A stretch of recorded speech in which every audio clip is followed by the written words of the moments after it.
Hey, what's up, ma gang de jaseux, amateurs de cinéma? Finalement, je suis de retour pour le Jason Ciné 104. Comme je vous avais dit, on est dans les Dog Days of Cinema. Septembre, octobre, novembre. C'est très sporadique. Surtout septembre et jusqu'à on va dire, octobre, il y a vraiment pas grand-chose. Donc, ça prend évidemment longtemps à voir des films. Mais aujourd'hui, j'en ai finalement vu 3. Je vous parle des films Caught Stealing, The Toxic Avenger et The Long Walk, en plus de parler à la fin du film The Running Man, un reboot d'un classique de Arnold Schwarzenegger de 1987. Hey, c'est fou, hein? J'avais moins 1 an ce temps-là.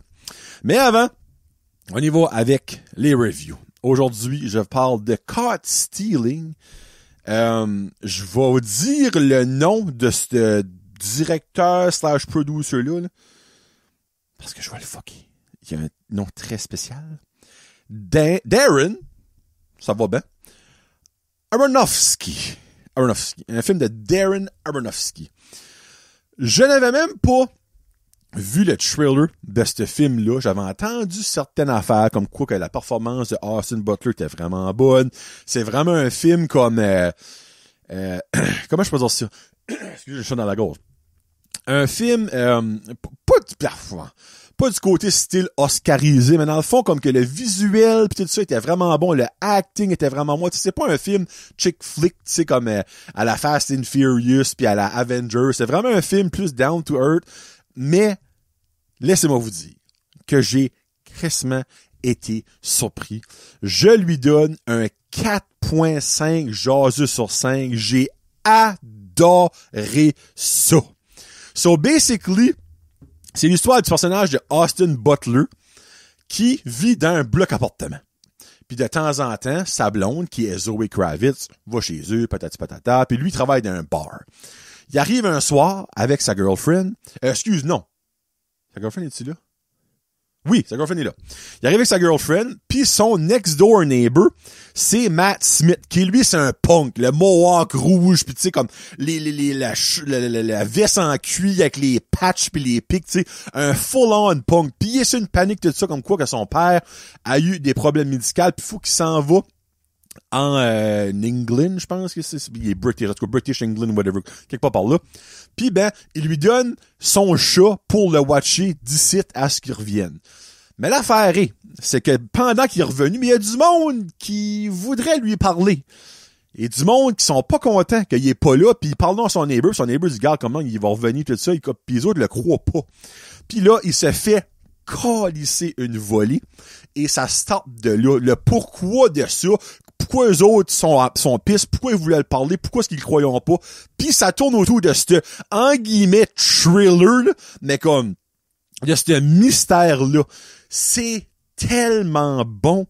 L'action est excellente, l'intrigue est excellente, la goriness-ish est excellente, la soundtrack est parfaite, j'ai adoré. C'est mon film préféré de Austin Butler. Il shine assis comme un soleil là-dedans.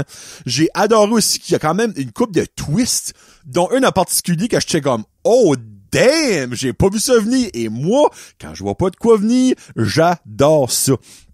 L'action pis le gore est vraiment parfaite. Liv Schreiber et Vincent D'Onofrio, qui sont 2 acteurs quand même très connus, jouent 2 juifs là-dedans. 2 frères juifs. Ils ont, pas au début, mais au milieu du film, puis vers la fin, ils ont un gros, comment je peux dire ça?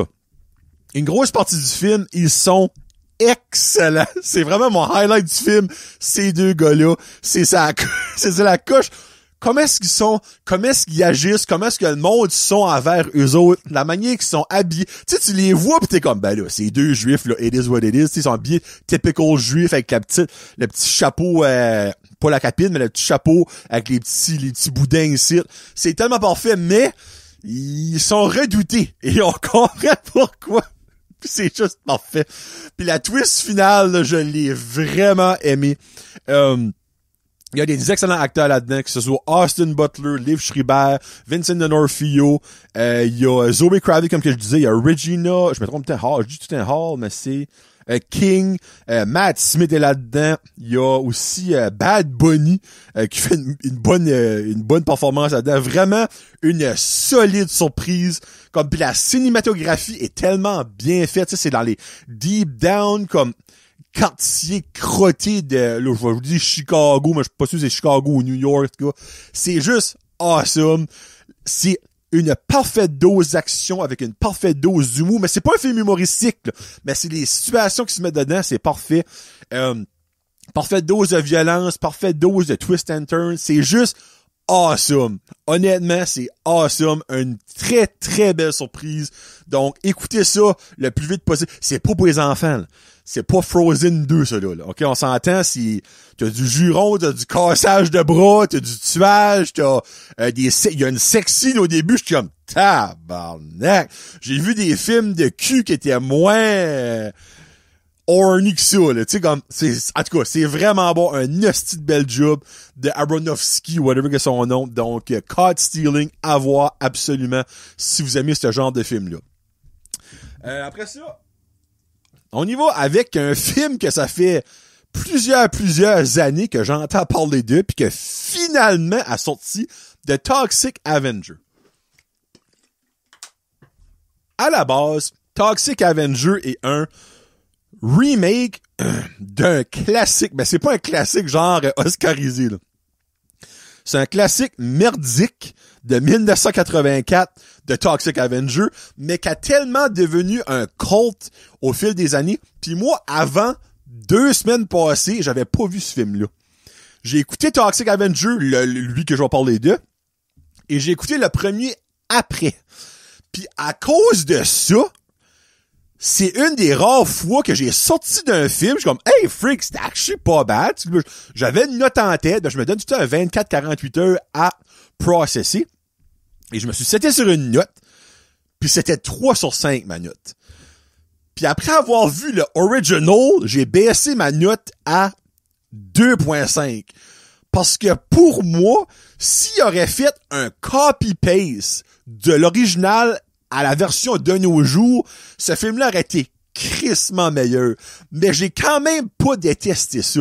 Sur la raison pourquoi c'était censé sortir en 2022, on parle quasiment de 4 ans plus tard, c'est que le film a sorti, la maison de distribution a dit, oh, c'est beaucoup trop violent, beaucoup trop tout pour nous autres, R-rated, on vous dump.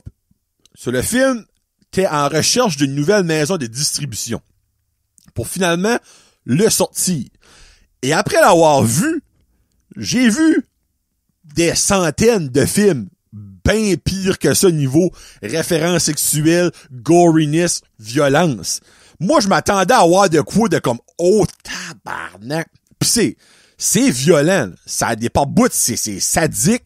Il y a un moment donné, Kevin Bacon, qui joue comme le méchant là-dedans, veut avoir le ooze, on va mettre ça de même, du Toxic Avenger pour faire grossir son pénis, des références de même, mais comme, hey, j'ai vu du stuff ben pire que ça au cinéma, là. So, j'ai pas compris qu'est-ce qu'était le buzz around that, mais anyway. So, ça tourne autour de Peter Dinklage, qu'on a pu voir dans Game of Thrones. La petite personne, on va le référer de même. Qui est concierge d'une entreprise, dans le fond, de biochemicals. Puis, ben, il est annoncé qu'il lui restait juste quelques mois à vivre. Il y a un problème au cerveau. Je sais pas si c'est un cancer, je me rappelle pas exactement. Quelque chose au cerveau. Puis là, après ça, il se fait battre par une gang de méchants, la gang la plus sadique là-dedans, mais encore plus sadique dans le premier, honnêtement. Puis ben, tombe dans un espèce de gros bac avec des produits chimiques, puis se transforme en The Toxic Avenger qu'on voit sur le poster, qui est basically comme une espèce de weird de bonhomme avec un œil. En tout cas, il est là. Si vous voulez voir à ce qu'il ressemble, il est sur la pancarte, là. Mais comme il y a pas de performance incroyable là-dedans. Tu sais, il y a Kevin Bacon qui joue là-dedans, il y a Peter Dinklage, il y a Elijah Wood Frodo qui joue là-dedans. Il y a quand même une coupelle d'autres. Jacob Tremblay, jeune acteur up and coming. Ben, tu sais, c'est drôle parce que quand il est sorti dans le film, 4 ans passés, aujourd'hui, il a tellement changé, c'est freaking drôle.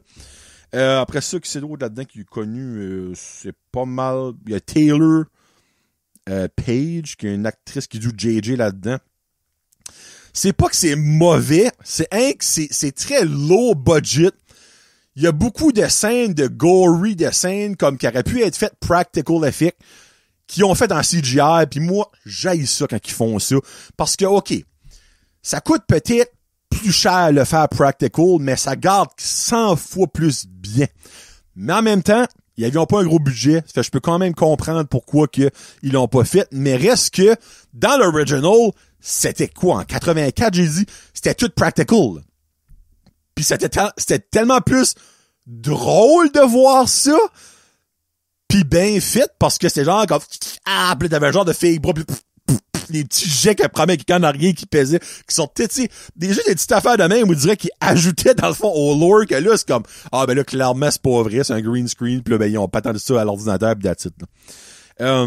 So, je vais mettre ma review.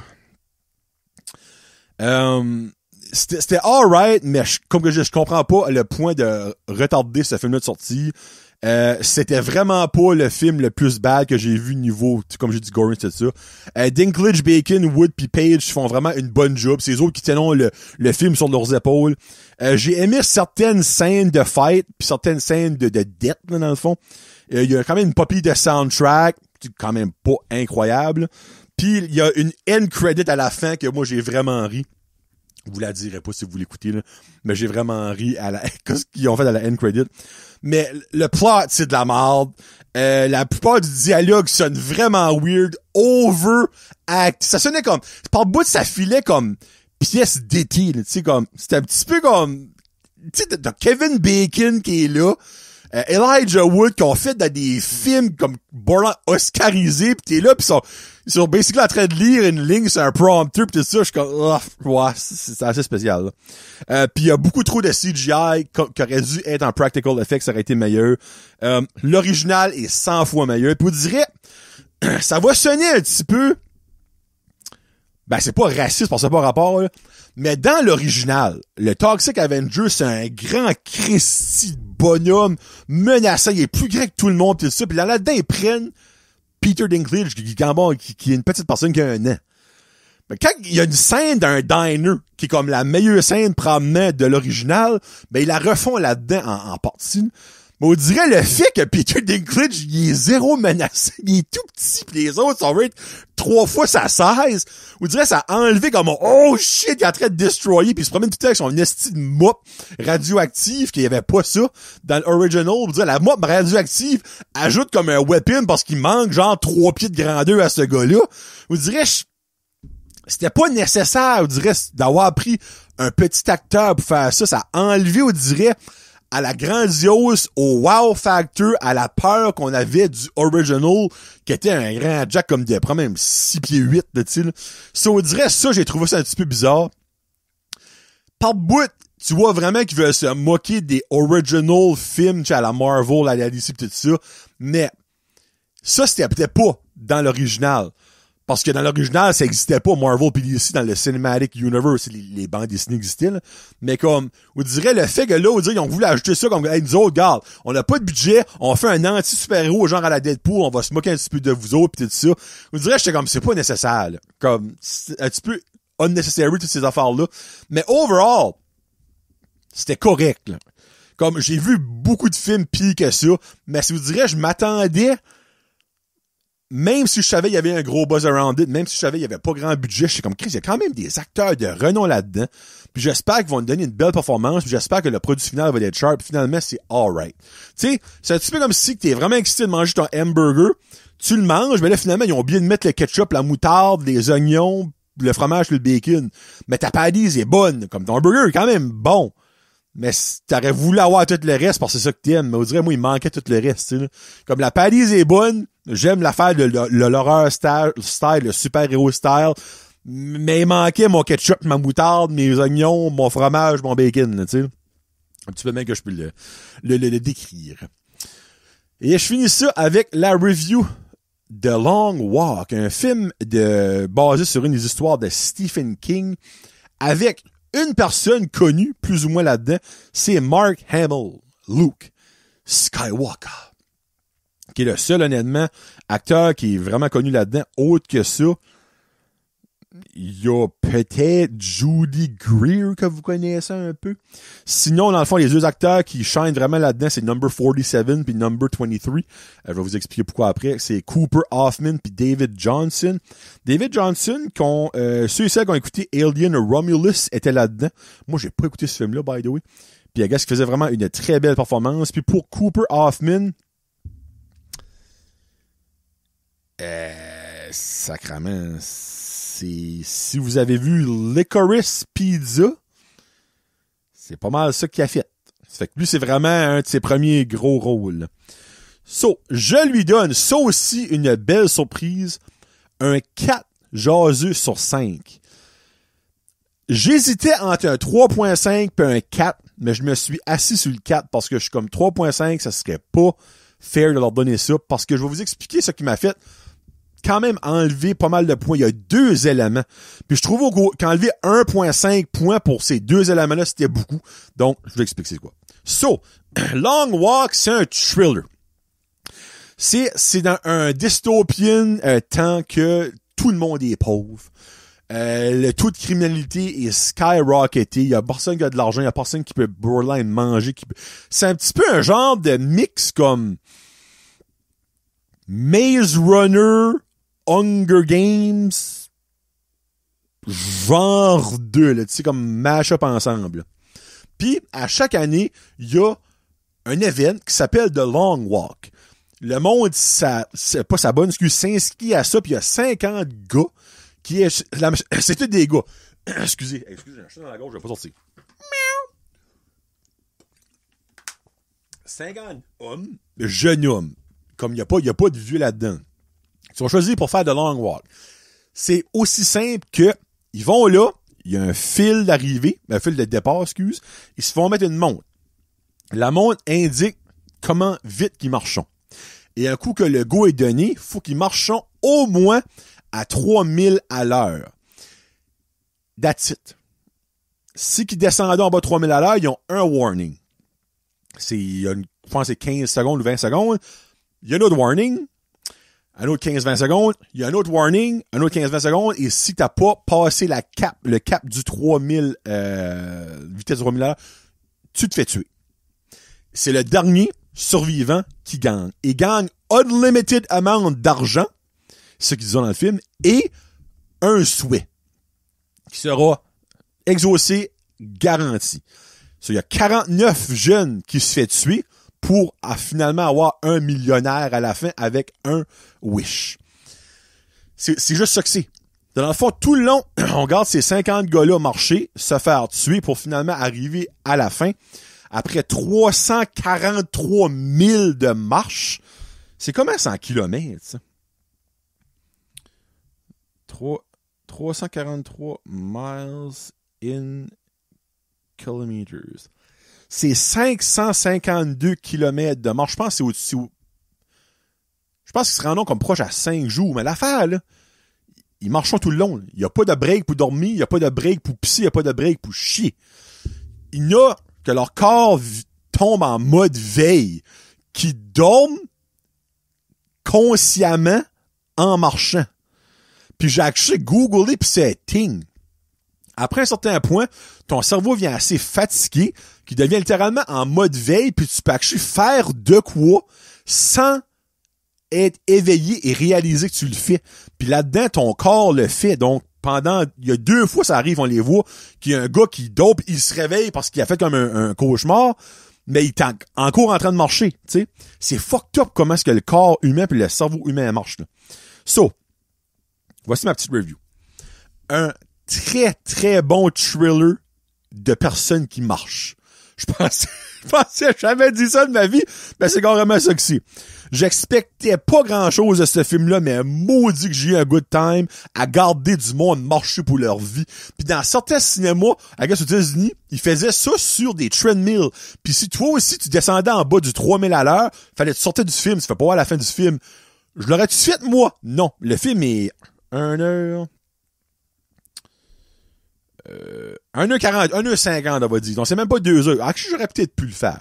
Parce que c'est pas si vite que ça, 3000 à l'heure, mais c'est l'affaire, c'est qu'il faut pas que t'arrêtes. C'est ça qui est le problème là-dedans. Après ça, ce sera pas long. La tension du film est vraiment très élevée tout le long, malgré que c'est constamment du monde qui marche suivi par des tanks de guerre. Comme il n'y a pas de changement, il n'y a pas de genre de throwback dans le temps de d'autres scènes, c'est ça que c'est pendant 1h50, puis ça fait la job. Hoffman puis Johnson sont des bijoux là-dedans. Donc, je leur ai dit, Hoffman et Johnson, les deux acteurs principaux, sont des friggin' de bijoux. L'histoire est très simple, mais ça deliver on point. C'est simple. Vous êtes 50, vous marchez, le dernier qui est debout, il gagne. Il n'y a pas plus simple comme histoire que ça, là, tu sais. Les sceneries sont vraiment sharp, donc il y a des belles shots, comme je sais pas dans quel pays ou dans quelle ville ils sont, mais vraiment des belles shots dedans. Puis j'aime que ils commencent dans le milieu du bois, puis plus que ça avance, plus ils graduent un petit village, une ville un petit peu plus pauvre, puis ils finissent à quand même une ville que tu vois que c'est probablement genre le New York de ce temps-là, qu'il y a encore du monde qui a de l'argent, puis tout ça, puis j'ai vraiment aimé cette partie-là. Puis j'ai aussi aimé que il y a 50 gars, ils ont chacun un numéro, donc il y a 47, 23, comme j'ai dit tantôt, mais comme je dirais que sur les 50, proche du tiers, on a un peu d'historique des autres.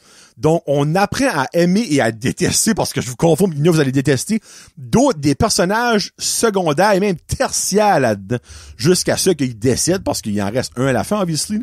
Donc, j'ai aimé cet aspect-là. Il aurait pu être juste tout le temps sur les deux personnages principaux, mais non, il y en a au moins une bonne douzaine, certaines quinzaine, qu'on a leur historique, on a leur nom, il y a un dialogue, on sait comment est-ce qu'ils sont, on sait pourquoi est-ce qu'ils sont là, patati patata. Donc, j'ai vraiment trouvé ça sharp. Et du côté négatif, pourquoi j'ai enlevé le 1 point au total, moi, j'ai pas aimé la fin.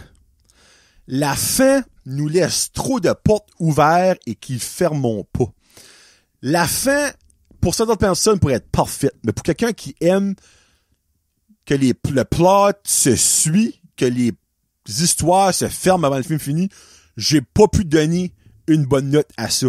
Parce que le film finit d'une façon que t'es comme, OK, qu'est-ce qui va se passer? Cette personne-là est-tu morte? Cette personne-là est-tu en vie? Lui, va-tu se faire tuer? Il va-tu savoir son argent? Où est-ce qu'il s'en va? Il y a beaucoup de questions, puis ça finit de même, puis ça m'a comme tanné un petit peu. Puis il y a aussi un autre aspect que j'ai pas aimé. Au début du film, quand ils commencent la marche, c'est filmé. Parce que dans le fond, tout le pays les suit parce que ça leur donne du power comme quoi qu'il y a encore espoir dans la vie, peut-être il y a un petit message au début. Mais tout le long du film, on voit en aucun cas l'aspect d'une personne qui écoute la marche. T'aurais pu mettre une scène d'une famille autour d'une table qui garde la marche, il y en a un qui se fait tuer, puis il y a le petit enfant qui voit ça, puis il est un petit peu traumatisé. Non. On voit aucunement l'aspect du monde qui regarde le show, en guillemets. J'ai trouvé ça cher parce qu'ils ont vraiment mis l'accent. J'ai pas aimé ça. C'est pas que j'ai trouvé ça cher, j'ai pas aimé cette partie-là. Parce qu'on met l'aspect au début, qu'on le dit, on le montre que c'est filmé, comme millions will watch us. Mais on les voit jamais, ce monde-là. On voit de temps en temps une personne sur le bout du chemin en train de fumer une smoke, puis les garde, puis les gars passent à côté, ils sont comme fuck off, peut-être ça.